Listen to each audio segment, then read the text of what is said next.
Now, right to your hosts of Down the Garden Path, Joanne Shaw and Matthew Dressing.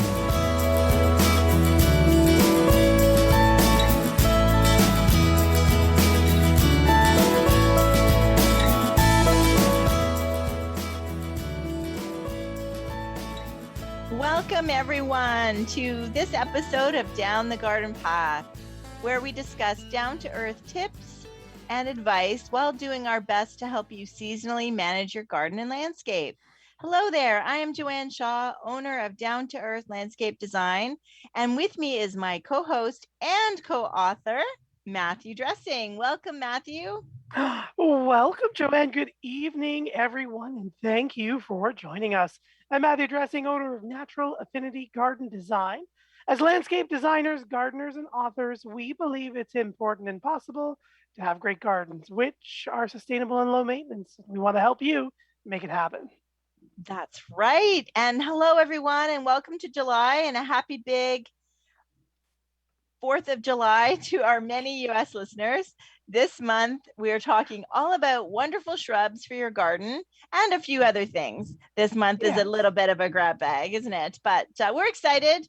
Tonight, we're going to discuss some interesting evergreen shrubs. I think we're talking about perennials and lots of flowers the last few months or weeks and weeks. I feel like, I thought we need evergreens, right? Like those are kind of the backbone of a garden and very important and often overlooked, especially the small ones, I think. So that's what we're going to talk about tonight.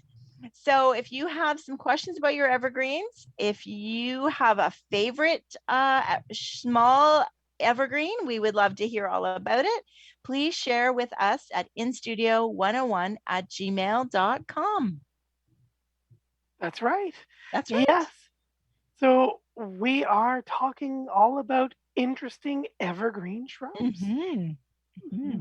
So don't you find that when people think of it, when you say evergreen, like they're thinking cedars and spruce trees and right? And those larger older cultivars of like junipers and yews that just have been planted as foundation plantings from 40 years ago that are overwhelming and eating the lawn. And I was just going to say that, there, right?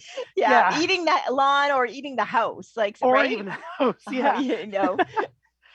Exactly. And in the garden center, a lot of people think that, well, have you thought about maybe, an evergreen ground cover or, an evergreen Oh, no, those are those big, they get out of control. No, there's a whole group of new cultivars and improvements, as well as some of the classic ones that I think are just underused, that your garden center is filled with. That's right. I think people have childhood scars because they're like, oh no, we grew up with one of those and they're like, it got so big, it took over the yard and it was prickly when the ball went into it or whatever. Like, I think that people really are scarred from those. Right. Mom and dad made me rip it out. I know. Yeah, but you're right. And sometimes it's because it's not planted in the right spot. Like, right, those junipers, I mean, first of all, when if it's 40 years old, of course it's going to be big, but second of all, I think things also were reaching for the sun or planting if they weren't planted with enough sun, they didn't do well till they were sprawling, right? And the junipers would die in the center, but then the tips would look good. So mom would never, get rid of it because it's technically still alive on the edges, that kind of thing. So yeah. We had a yew just like that in Nana's garden. It was like 7 by 7 and it was a round ball, but it had like 6 inches of green. And there were 2 maples and then it was just twigs. I know. And I'll still get those clients where the ones that really love plants and hate throwing things away. And they're like, I'm like, you've had it. It's been here 30 years. Like, it owes you nothing. Like, it's okay. We can put in something new. And then even up to like the day before the install starts, they're like, oh, is it really dead? Like, do you really think we can, it's like, no, it's like, it's done. It's, they want to try to save it, but I hate killing things. Well, Do you still have all the cutlery and, plates and stuff from when you first moved in, or have you replaced them with something nicer? Well, that could open a whole other can of worms for people, because I bet there's people that do still have all that same stuff, right? Yeah, that's true. That's true. Maybe a bad analogy, everyone. That's right. But I'm excited to talk about some tonight. So did you want to what is an evergreen? I was just thinking, we're talking about evergreen, and I think maybe it's straightforward, but I mean, we've been doing it forever. So what is an evergreen? So an evergreen is a tree or a shrub, and there are even perennials that are evergreen that hold their foliage throughout the season. So no matter what time of year it is, as it gets cooler, they tend to change. They might blush. They might lose their colors gradually until the spring, but they hold on to their leaves. In the case that we're talking about are evergreen shrubs. We're talking yews, junipers, rhodos, things like that hold their leaves in some color all year round. So that is an evergreen. When you're far south in California, Florida, in the tropic kind of areas, there are a lot of, our annuals, if you think of like a palm tree, things like that are also evergreen, that hold their big green leaves, that they don't lose them. It's cooler for them, but they don't necessarily lose them. But if you move further north, and could be other things besides the palm tree, these evergreens in the tropics may become semi-evergreen, or still be hardy but lose everything and be more perennial like. So yeah, what is that is what an evergreen is.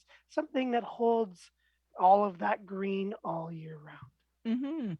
And it doesn't necessarily need to be green, so that's why there's that even though I do have an aversion to yellow flowers, I actually quite like yellow foliage. So that's one of the ones I wanted to talk about tonight. So another term we see is evergreen and conifer. And these are often mixed together. Well, it's a conifer, meaning it's an evergreen. But they are two different things. Evergreens are evergreen. They hold their colored foliage all year round, but they not necessarily need to be a conifer. But a lot of conifers are also evergreen. So a conifer is usually a woody evergreen plant. If you think of a pine or a spruce or a fir, right, that bear cones. Conifer being a cone bearer. So a conifer can have a cone, right? And not all conifers are evergreen. If we think of larch, weeping larch, exactly. So we have cones, but our larches are a deciduous evergreen. So they have evergreen needles that come out beautiful, rich green, but then they turn yellow and they all fall by the time, the winter and the cooler weather comes. But they still have those cones, so they are still a conifer. So evergreen and conifer refers to that fruiting type.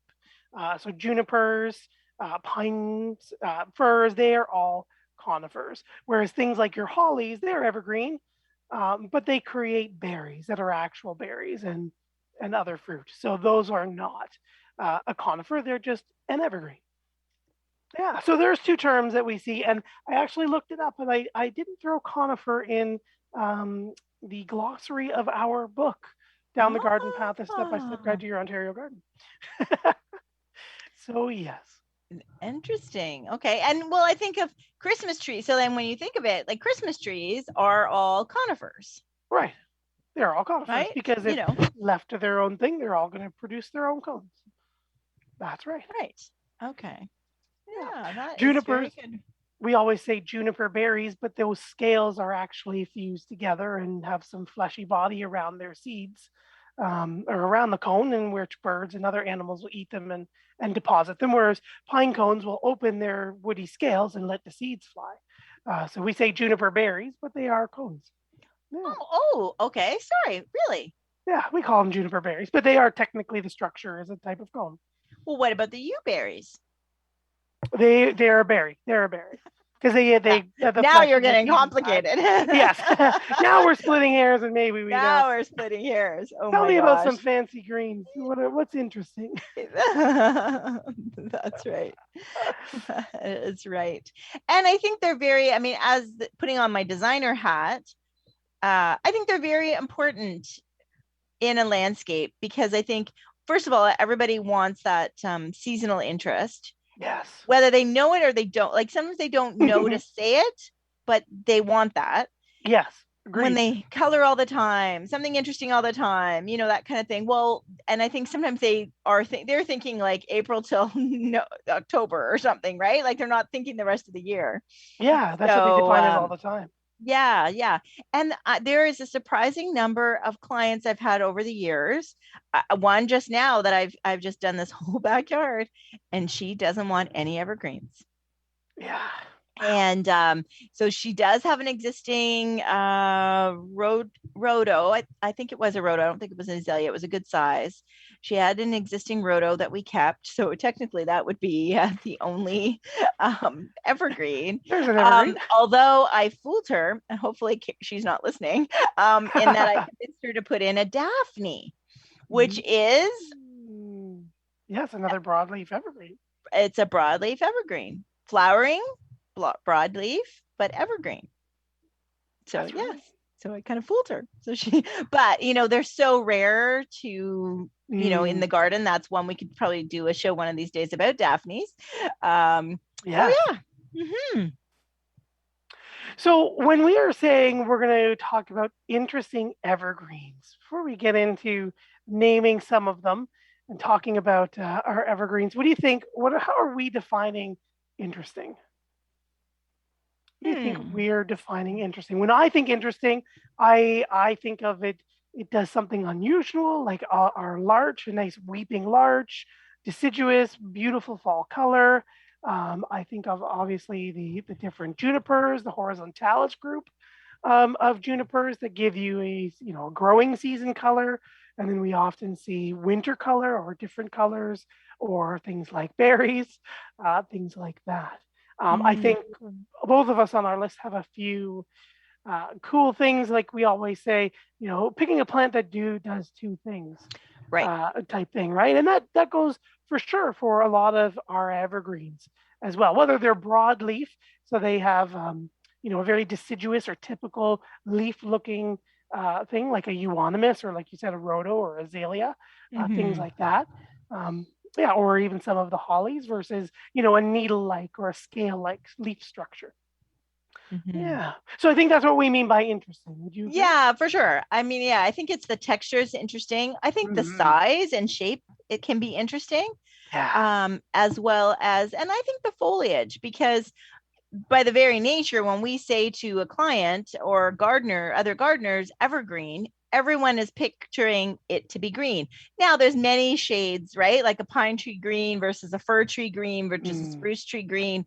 They're very different greens, but they're all technically greens. Right. But I think there's a lot that people don't really think about, and in the sense that have more of a yellow or more of a lime. There's a few variegated, subtly variegated.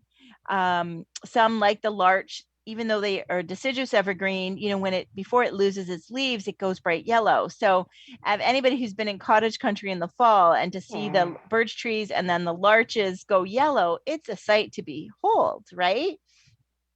It really is. So I think, and again, I know I feel like a bit of a hypocrite because of my aversion to yellow flowers, but I feel like there can be too much green in a garden, and I think evergreens can help that way by having different textures. And because, the leaves of most other plants, with the exception of a few, well, I know there's burgundy plants and stuff like that, but, everything is green. So, and I think that's why some people, when you say evergreen, they're like, oh no, we already have enough green. Like, I don't need, I don't care about winter. It's evergreen. Well, I think they can make other things pop. Yes. Yeah, with that texture and then those varying shades of green, right? They make great backgrounds and companions for a lot of the other plants that we use in our garden. Yeah. For sure. So do we want to talk about a few of them? And then we can talk about caring for some of them? Yeah, we can definitely. Yeah. Do we have any listener questions? I was just looking to see. I forgot to pull up the email. Me too, you got There you go. We do have a few. Okay, so we answered Gail's question. I think why are they called evergreens? So yep, I think Gail, that was a good question, and I believe we answered it. Matt's description and needle drops. This is an interesting one. So Walt, are needle drops good for evergreens, or is that a symptom of something else? Interesting. I'm not sure what you mean by needle drops. Do you know what he means?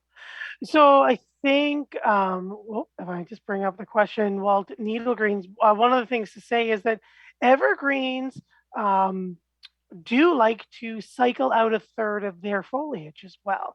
So when you do see, for example, that classic spruce or pine sitting and you've got those needles underneath, yes, some of them might be blown off by the wind. Some of them might be an insect pest or disease.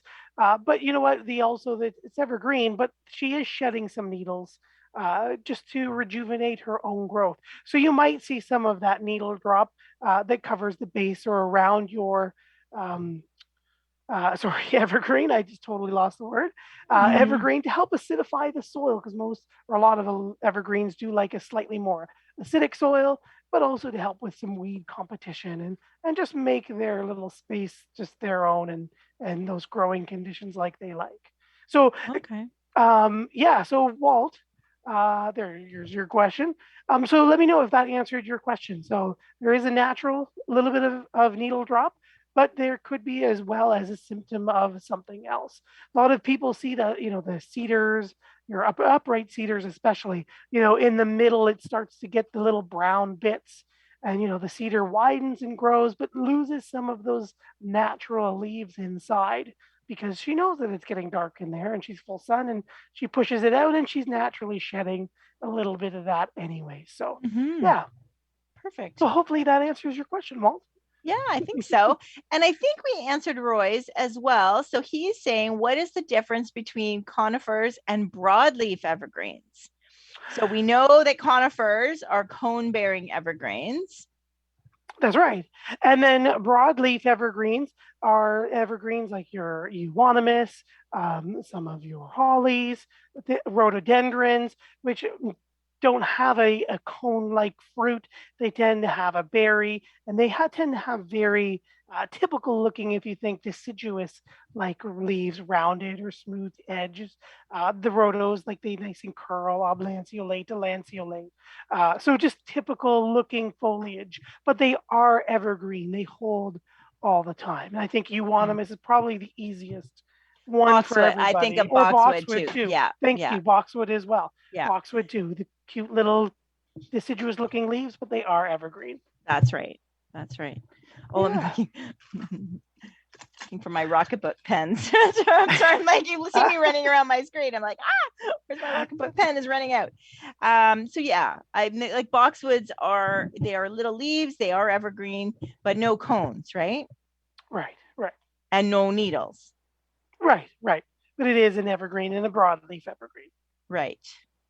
So we also have Steve has written in, hello to Joanne and Matt. Should we cover our evergreens in the winter from snow, cold, and wind? Thank you. Excellent question, Steve. So we'll jump into our care first. So it depends on where you are and what you've planted. But usually for the first few years, yes, you do want to protect them in some way, especially in a windy situation. A lot of them, things like yews, are tougher than other things, like, for example, boxwood or your rhodos. So you may not necessarily need to cover them if you have them in a protected area. The other thing we do, too, is we cover them to protect them from the wind because we stop watering. And what happens is the wind is very drying. So the high pressure of water in the needles get pulled out by the wind into the very dry, windy air, and we get that wind burn or we lose some of it. So one of the things to do is, especially if you've got your evergreens newly planted for the first few years, make sure you're watering them just as deep as you planted them and around them. So that digging hole, just as deep, twice as wide, and filling that hole with moisture and not letting it dry out. So in our book, if I don't know if I just saw Joanne grab the book, we call it our watering once a week rule. So once a week until the ground freezes solid. And that just makes sure that she does have a constant supply of water as the wind changes and she doesn't dry out. Snow, for example, if we have snow, if snow is falling on your evergreen, so for example, if you have a globe cedar or a very upright Hicks or Hills yew, and you've got a lot of snow load that might fall off the edge of the building, that's something we might want to protect with, whether you twine it up or build like a shelter over it, just so that the snow as it falls on it doesn't break open or split those branches.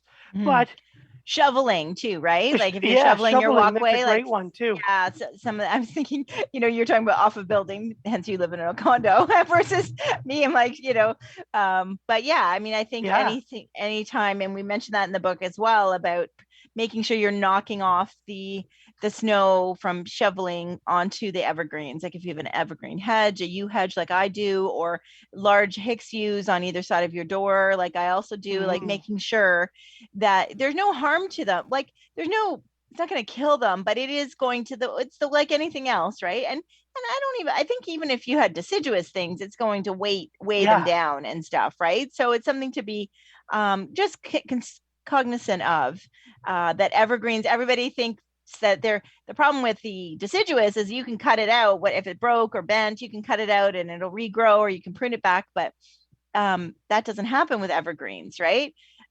They stay that way. So for the most part, so that's something to think about. But for them, like I say that, like when we talk about covering though, I do struggle with that. Like, so those you'd mentioned, all valid reasons, like absolutely valid things to consider. But I also feel like we're planting evergreens to see them in the winter, not to see burlap in the winter, So I feel like that's where the right plant, it's key, the right plant in the right location. So yes, I have Hicks yews on either side of my door, and yes, my walkway to the front door all borders, is all bordered with yews. I don't wrap them. I don't screen them. I'm cognizant of and lecturing of my sons to not pile the snow on them. And just snow is not such a big deal. It's, when we get that melt and then freeze and then it's like ice, or we get that freezing rain, and that's like where it becomes an issue, where then I know to go out and knock it off, kind of thing. So I feel like some of it is making sure you're planting them in the right spot. The salt, like if you are planting things that are not evergreens, also not, some are salt tolerant, hint the blue ones, some are not. So, planting things that are not salt tolerant near the driveway or near the sidewalk or the road is not a good idea. So yes, can you build a screen to protect them? Yes. Should you plant them there in the first place? I guess I'm kind of biased to say no. Right? Yeah, because they're exposed to that extra damage that they don't really need. Yeah, and there are tougher plants that you could be planting there if you decide to plant there anyways. Yeah, exactly. Yeah, and agreed with your point. Just, protection. We planted them to be evergreens. I'm with you there as well.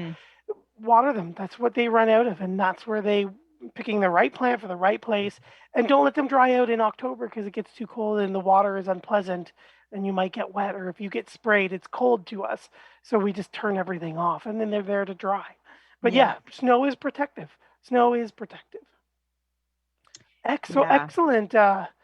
Excellent question there, Steve. I know. Oh my gosh, we didn't even need to. We answered them, most of them, without even looking. So there you go. So what is do you have a favorite? Or which one did you want to talk about? Ooh, you know what one of my favorite is, and it's maybe because I see a lot of these, not the specific one, but I see a lot of the hemlocks up by our cottage, our family cottage. So one of the ones that I've always enjoyed is the moonfrost Canadian hemlock, our Tsuga canadensis moonfrost.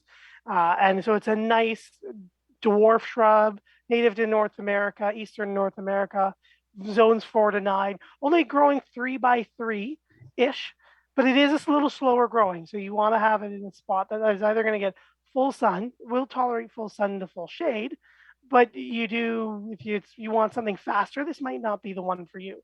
But it is beautiful when it comes out, that moon frost. It's all pure white foliage. All the needles and the new stem growth are pure white. And then as they grow, they mature to that nice, rich, dark green as it grows. So yeah, so you just have to be, the one thing is just that slow to medium growth rate, and a little bit quicker in the full sum, but a beautiful multi-stemmed mounding arching habit. Yeah. So asterisk there with this one, because I tried to overwinter two in my garden that were still in the pot, but I buried the pot in the ground to kind of, I bought them for a client.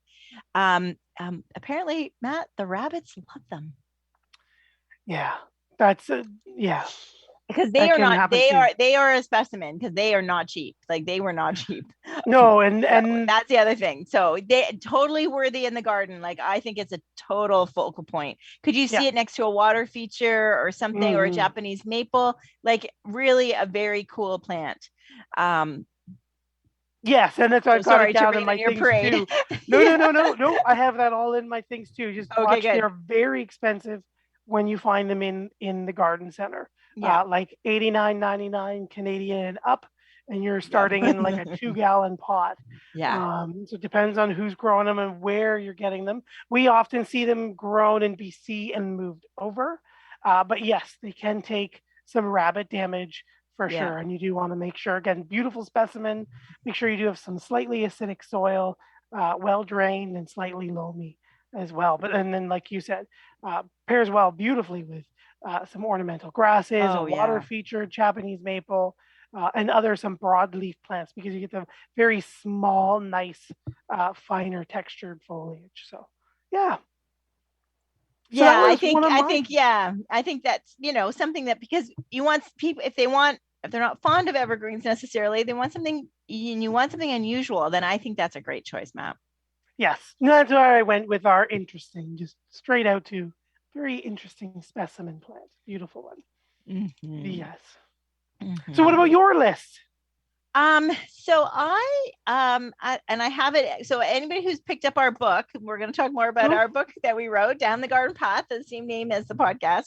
And each month we also have a little section at the back called our design favorites. So in November, Golden Mop Threadleaf False Cypress, or Chamaecyparis. Chamaecyparis? Yes, thank you. Chamaecyparis, depending on how you say it. Yep. What's the other part? Pisifera. Golden Mops. There you go. Mouthful. But I am a fan. Like, it's got a really, not only is it yellow, it's a nice yellow, I think, and it has a really, hence the thread leaf, it's got a really nice soft texture. It's not prickly, and it really creates a great contrast. So how sometimes you get into a habit design wise, and you thank goodness all your customers aren't on the same street, because you do like a vignette of the same plants, of your favorite plants. So a burgundy Japanese maple and a golden mops, I think, look great together, and I love the contrast. And so I often, and it doesn't get, because there are definitely some Chamaecyparis that get massive. Mops is one of the ones that stays smaller, and can get a little, mine is getting a little open, and I kind of have mine next to, I have my Roseanne geranium like rambling around it. And I love the contrast of purple and yellow together. And I was just somewhere else today. I can't even think about where I was. And and there was something else that was yellow and purple together. And I was like, oh, that really, it really catches my eye. So I love that one. I think there's, you can shape it a little bit, right? You can keep it a little tidy if you need to. Mm-hmm.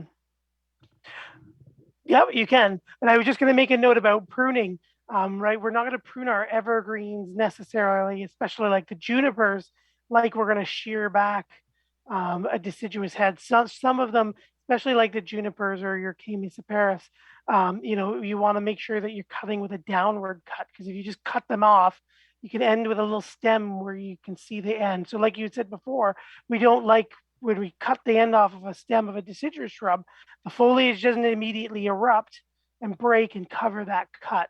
So you can cut them, but just always with like a downward cut. So that little cut and the open end of the stem is facing downwards. When you're doing something like your boxwood or your yews or your euonymus, they shear much more easily like that. But your junipers especially, yeah. Okay. Right. Yeah, and they are like, one thing I do want to say, like, I know we're midway through the show and talking about these. They are to be like, and that's the benefit for me of these more shrub-like, more dwarf, interesting varieties of evergreen shrubs, is that their natural form is compact and is interesting. They are not meant to be, using a hedge trimmer and made into mushrooms or balls or pom-pom, the whole pom-pom thing, that's a whole other show, right? To make those into ornamental. But, and I think I was driving today and someone was, and I literally was doing that. And I literally stopped the car. Like, I was in a neighborhood where I've done a past design. So do you ever do that? Like, you want to do a drive-by? I wonder how that garden's looking. Right.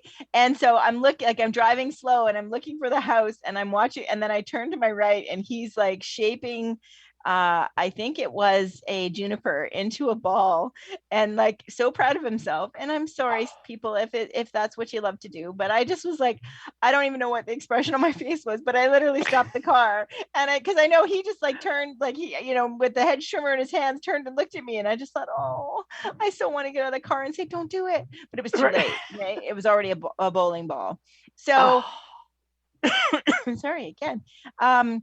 That, I mean, and I get it that some do get big and aggressive. So we're not talking about those, though. We're really talking about the ones that stay a nice size, that have a really good spot in the garden, and really should not need a lot of pruning and shaping, right? Yeah, exactly. Even like the one that I mentioned, the only thing you really need to do is lightly shear, cut out anything in late winter after the risk of frost and more snow.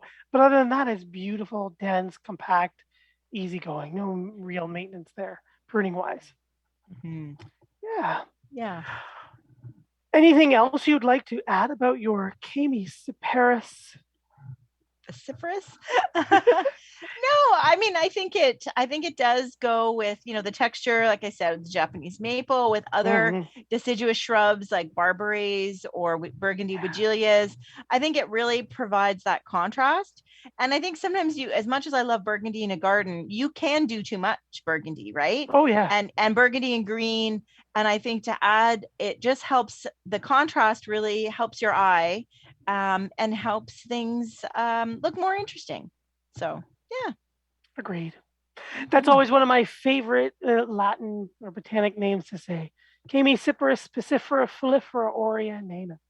Love it. Yeah. Anyways, this is my time to jump in and say thank you, everyone, for joining us here live on Reality Radio 101.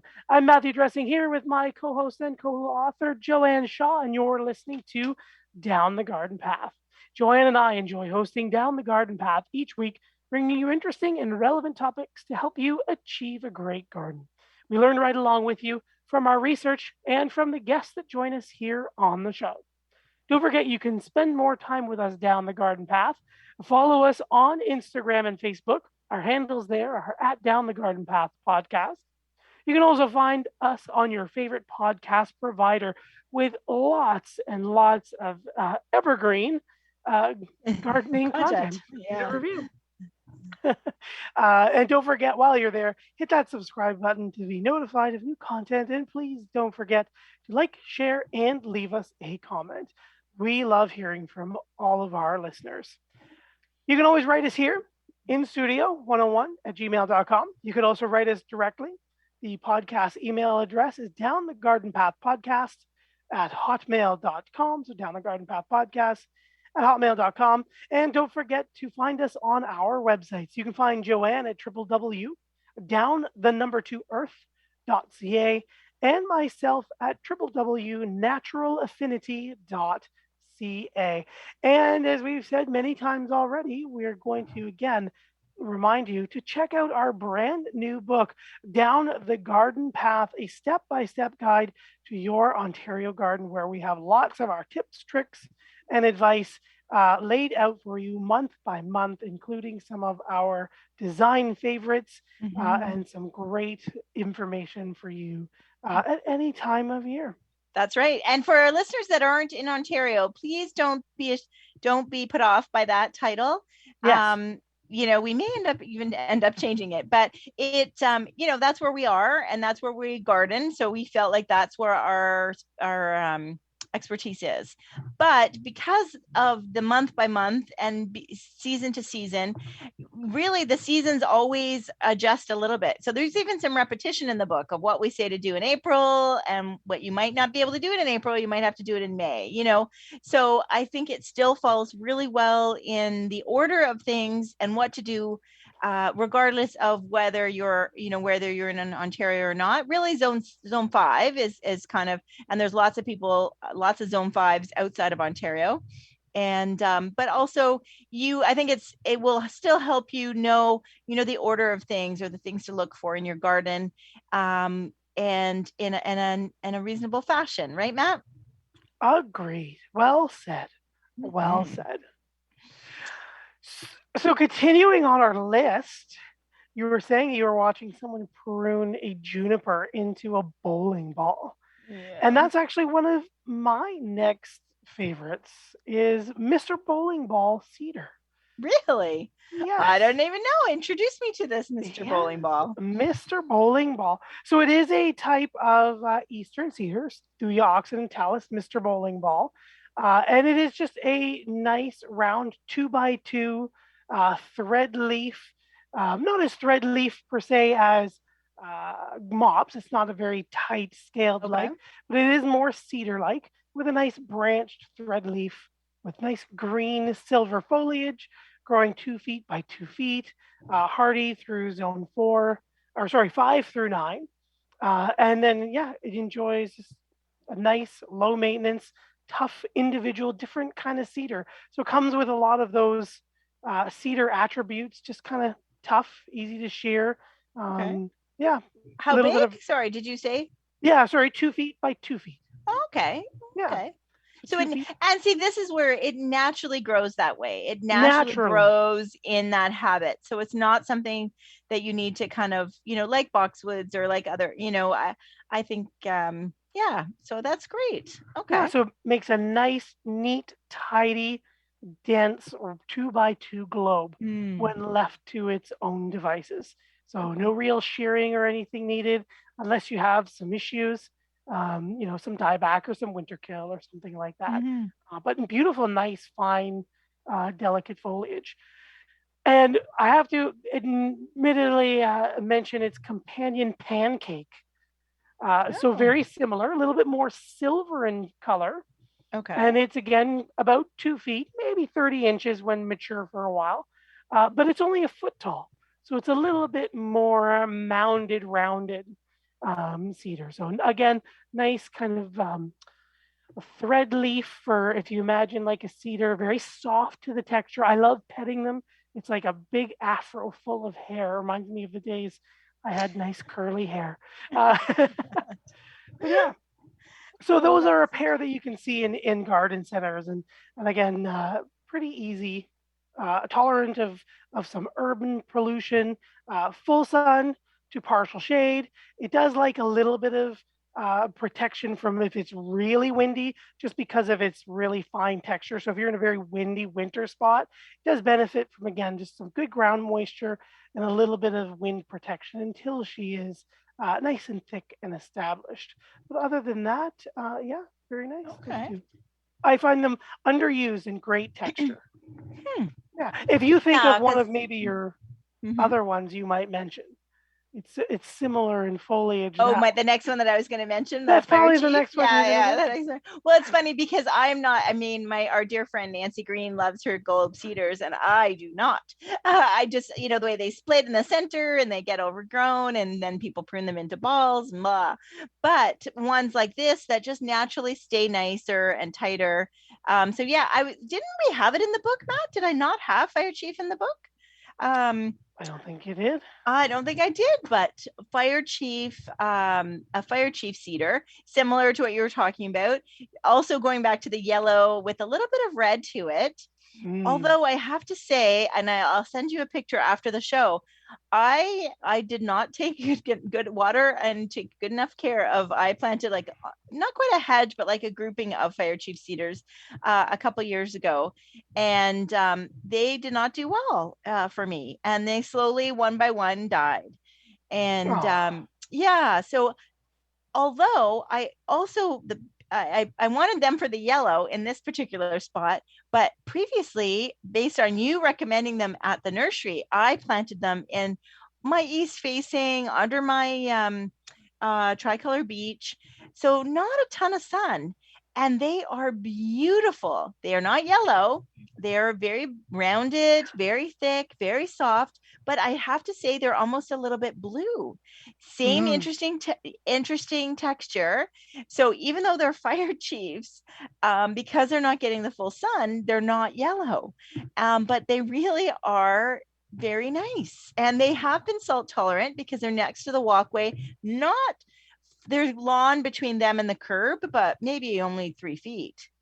So they will be getting some salt. So yeah, so I'll have to post a picture in our Facebook group about that. So yeah, FireChief cedars are another one, right? 2 by 2, compact, almost like very thread-like, very nice texture of needles. And then the tips, because when they're in full sun, they do kind of get a little bit on the reddish side. So yeah, so FireChief. So I think, you could do a nice one of those, and I'm sure that's the same with your pancake and your bowling ball cedars. You can't just put one of those in a garden, right? Unless it's a very small garden. Like those are the things that are meant to be in groupings or in hedges or in, kind of with other plants around it type of thing. So something that maybe anchors. I think evergreens very much as anchoring in the garden. Yeah, exactly. I like your analogy as well, because I use it to the bones of the garden, right? Yeah, you'd want groupings of 3 or 5 or a hedge and some different textural plants and some nice color around them for sure. Yeah. So yeah, and because they're so small, they can be in front of deciduous shrubs, that type of thing too, right? Without having to compete, because that's the nice thing. Because I think sometimes everybody, and we do it too, right? All the shrubs get to 3 feet, right? Yeah. Like, this is 3 feet, and this is like, you get like the green velvet boxwoods get to 3 feet tall and wide. The Wigilias get to 3 feet tall and wide, wine and roses, right?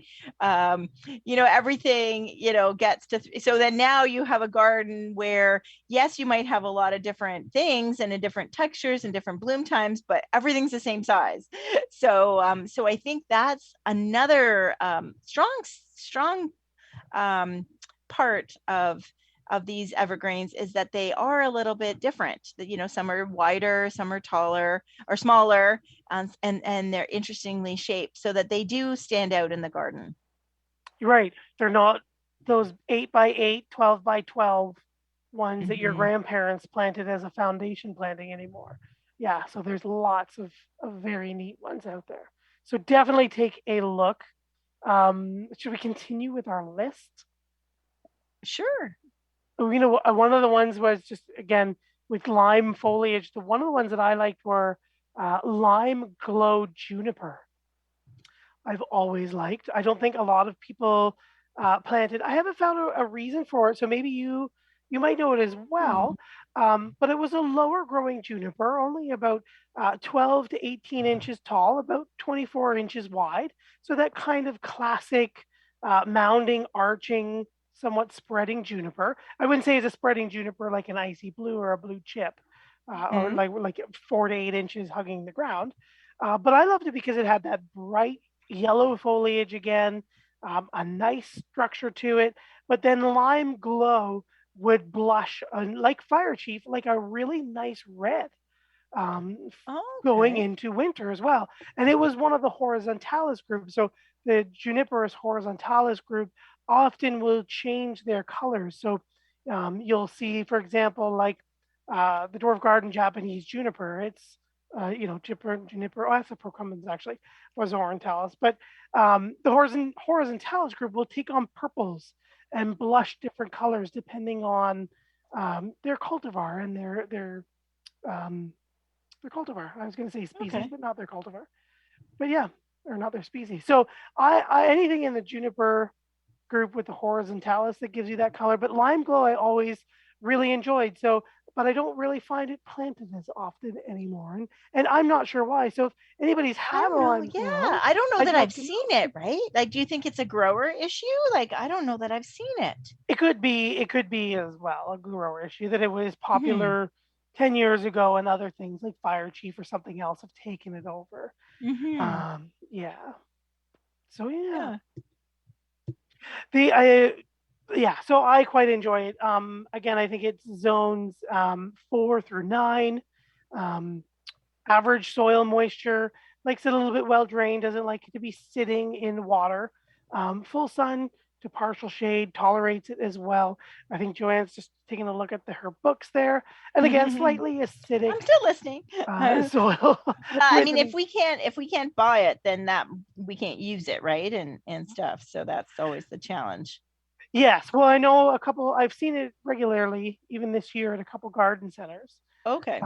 So I know it's still out there, but again, you don't see blocks of like 15 or 20 of them anymore. They're usually like 10s or like specimen pieces. So anyways, that's again, just one of my enjoyable ones. Again, that nice low arching, sprawling habit, but again, that nice, rich red fall color. Okay. I will continue with the blue or with the juniper and talk about blue, because so one thing about the blue is that they do tend to be salt tolerant. So the blue junipers, and I think of blue carpet and blue rug. They really double as a ground cover. So they hug the ground. They really help, like for me and how my garden goes right to the curb. I kind of have them, on a bit of a slope, so they can retain, they can look interesting. I know if anybody's saw our page, our Instagram, I did post that picture of where the sedums and the ground covers and the thyme and the juniper had kind of woven itself together. Yeah.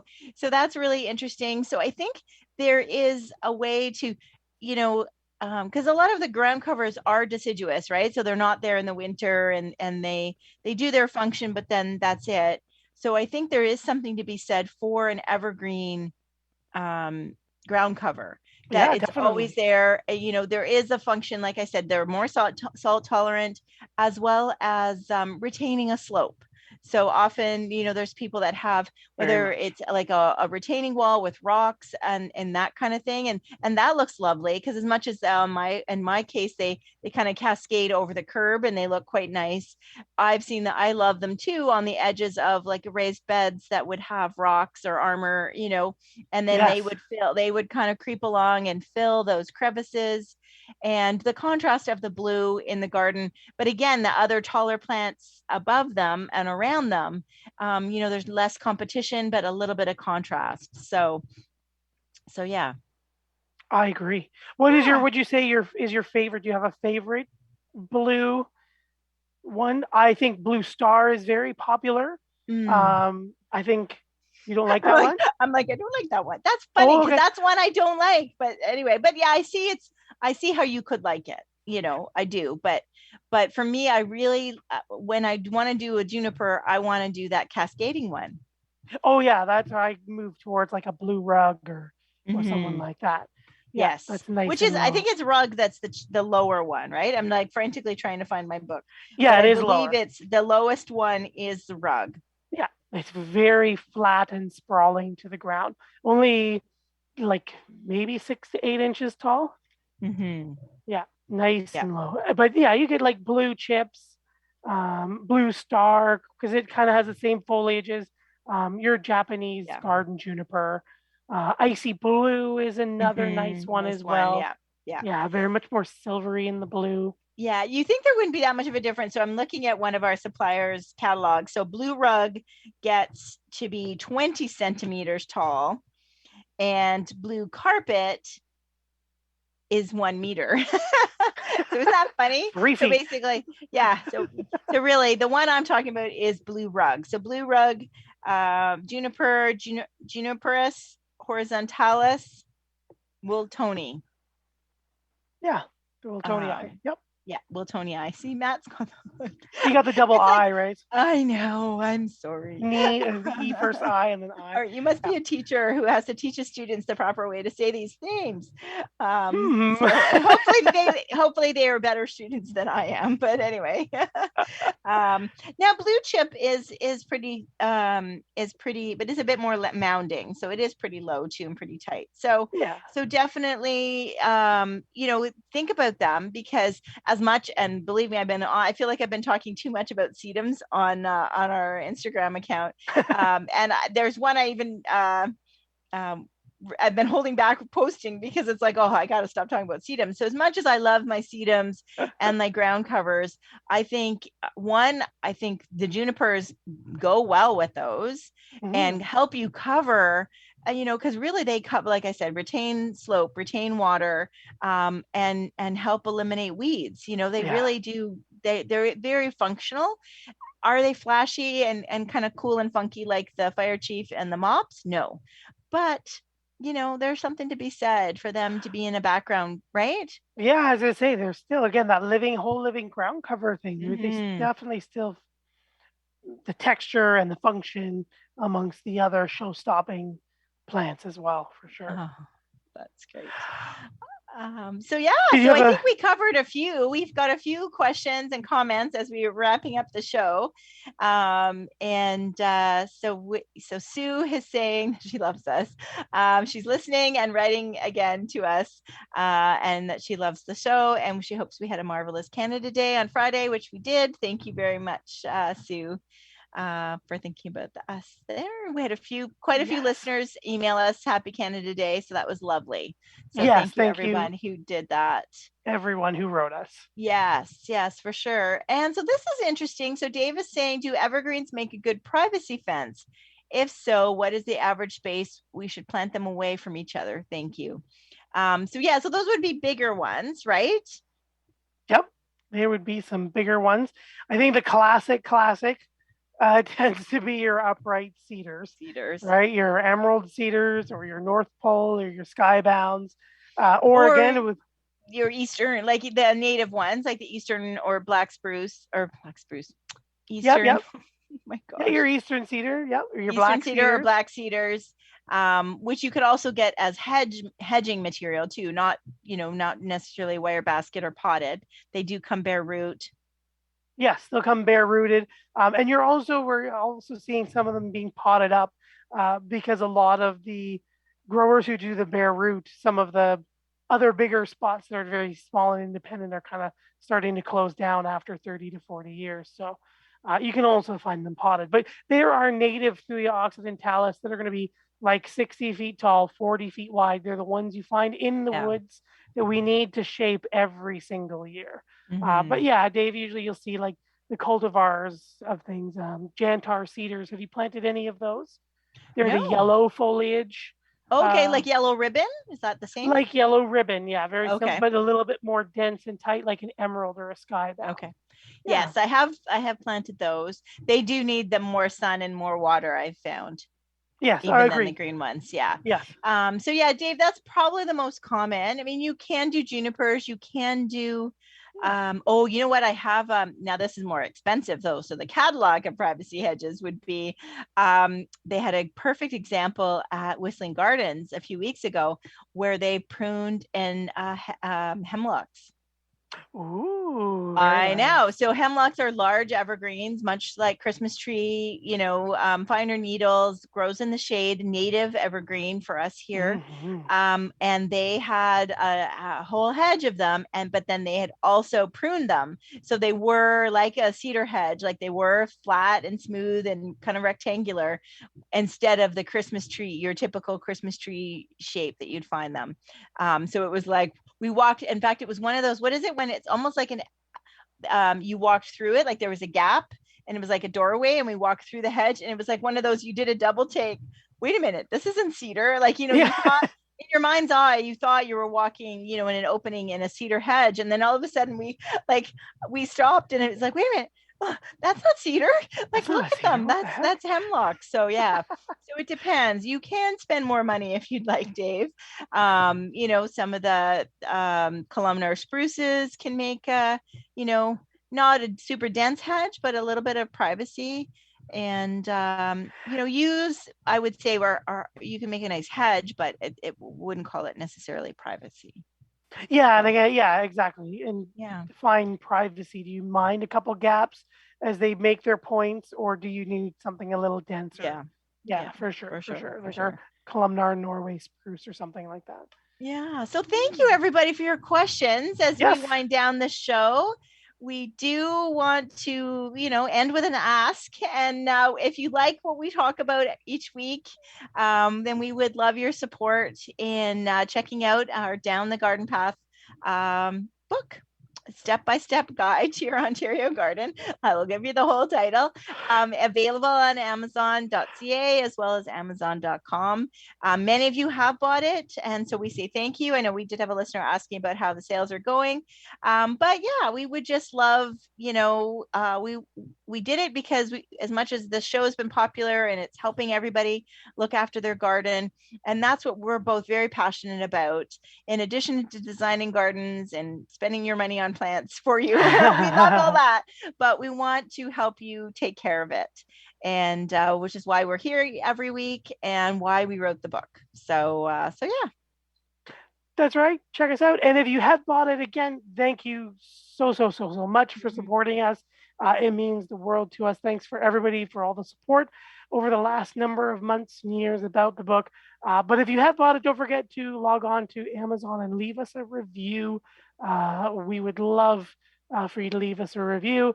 And if you have anything, questions about it or in it, or something that you'd like to see more of, again, you can always write us Down the Garden Path podcast at hotmail.com. And again, Gary, our wonderful producer, gives us the mail here from instudio101 at gmail.com. Yes, but Gary was saying he's using the podcast email a bit more. So I think that makes less work for you, right, Gary? Yes. That people just email us directly. Yes, directly.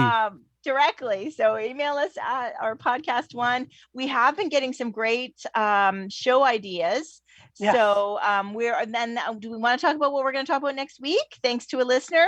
Yeah. Throw it. Oh, poisonous plants. So, woohoo! Throw it. Okay, put me on the spot. And I'm trying to find. Well, you talk about it while I try and find the listener who's recommended it. And so, this is the time of year where people are camping and hiking and out in the. So, poison oak, poison ivy, poison sumac, all sorts of different poisonous stinging nettle things that you want to avoid. Irene. Woohoo, Irene, thank you. And we have had a listener in the past also recommend it. So we are going to talk about poisonous plants next week. That's right. Thanks again, everyone, for tuning in here live on Reality Radio 101. Thank you, everybody who's downloaded the podcast. You're listening to Down the Garden Path here on Reality Radio 101, and we'll see you all next week. Take care. Bye. Thank you for listening to Down the Garden Path with your hosts Joanne Shaw and Matthew Dressing right here on Reality Radio 101.